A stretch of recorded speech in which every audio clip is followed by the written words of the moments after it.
Rory, in your opinion, what is the biggest opportunity for brands as far as social content is concerned in the 21st century? In that case, I don't like to actually...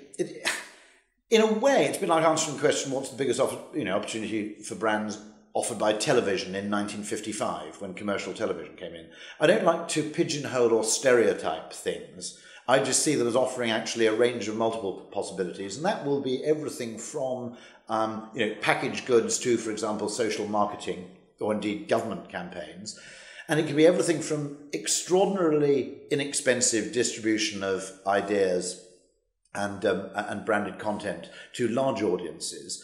But at the same time, there's also an equal and opposite, which is a brilliant means of targeting difficult to reach groups for whom there may not be actually media, but where the best medium is the connection between them. So there are quite a lot of pieces of, I think, of branded video and social video and social content in general, which never actually get talked about much because we personally don't find them very interesting because they're not aimed at us. But for example, IBM's work in embracing the Linux community, which we did for IBM, I suppose, about 8 years ago. If you're not one of those Linux open source enthusiasts, it probably passes you by. But to 50,000 to 100,000 people in this absolutely critical community, this was utterly transformative. They went from seeing IBM as being, a big bad enemy, to actually seeing it as their most important ally. And that kind of work, which actually is niche, people tend to look at viral and go, it only works if it's indiscriminate. But absolutely not. Really good content is its own targeting. And so for reaching hard-to-reach groups who may be entirely global, for example, as that group was, I mean, you would have had to advertise, if you tried to use magazines, you would have had to advertise in maybe, 150 different languages to reach those people. Instead, you could actually do it with one piece of information and a pretty small media budget. And so the reason I never pigeonhole concepts exactly like social video is because every time I say, yes, it's very good for that, I also have to qualify with it with, and for the opposite thing. So it's always good, by the way, when you look at a trend to say, actually, every trend has a counter trend. Everybody's burbling on and making this generalization. What's the opposite of this? What do you think is the biggest barrier to brands creating and distributing transformative content? Probably simply, if you're looking at the biggest barriers here, it's simply the way agencies are set up, the way client relationships are set up. There's probably, a sort of sequential methodology in the sort of client-agency relationship, which is still a bit too linear. It's still a bit too dependent on sort of what you might say is sort of certainty and predictability. I don't see this as a big problem, provided people like you are actually engaged early. And I think, there are, we have clients who are considerable enthusiasts for this. We ourselves are considerable enthusiasts of this, as creative people quite rightly and intelligently see it as a very significant creative opportunity to create the kind of content that's hard to do in conventional media. It's hard to get cut through. I think we all kind of know that there's so much content out yes. there now, and lots of brands are doing this very well.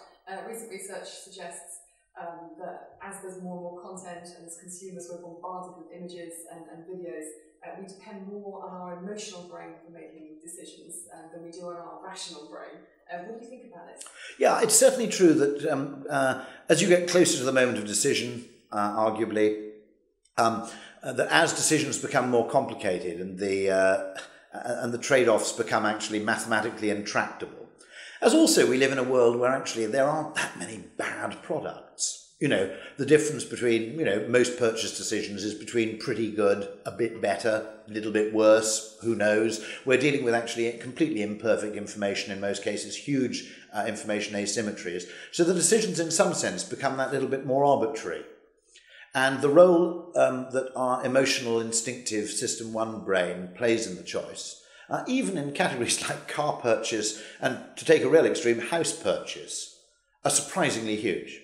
Now, what we mustn't forget is there is a degree of rationality to this, which is that if I buy a sofa or a car or a television, the part of my brain that's probably going to get the most pleasure or pain from a good or bad purchase is probably my System 1 instinctive brain anyway. You know, broadly speaking, if I buy, you know, I don't get that much pleasure reading how economical my car is and reading my credit card statement showing how small my petrol expenditure is. That can give me a degree of pleasure, but it's not that great. Whereas actually the visceral pleasure I derive from looking at a car which I really like is really quite high. So actually allowing your emotional brain to make these decisions when actually the difference between a good product and a bad product is largely the emotional component of pleasure they deliver. It's not actually the function. Isn't at all irrational. It's not, is it? No. I put it this way once. I said, you know, when I buy furniture, I let my wife have an enormous share in the decision, and actually in most areas of our life, to be honest. But it's partly in the case of furniture, she just cares a lot more about it than I do. I'm completely colourblind and I have no interior design sense whatsoever. So since actually it matters more to her, I allow her the bigger part of the decision, and I might make occasional little comments or suggestions.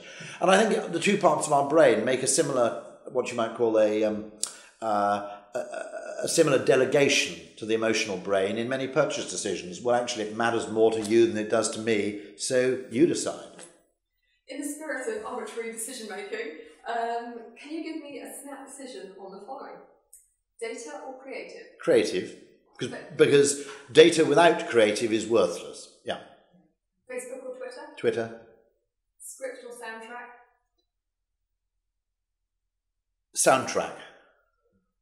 TV or tablet? A tablet connected to a TV.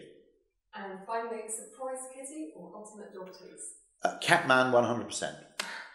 Rory Sutherland, you are a legend. Thank you very much. Thank you very much indeed.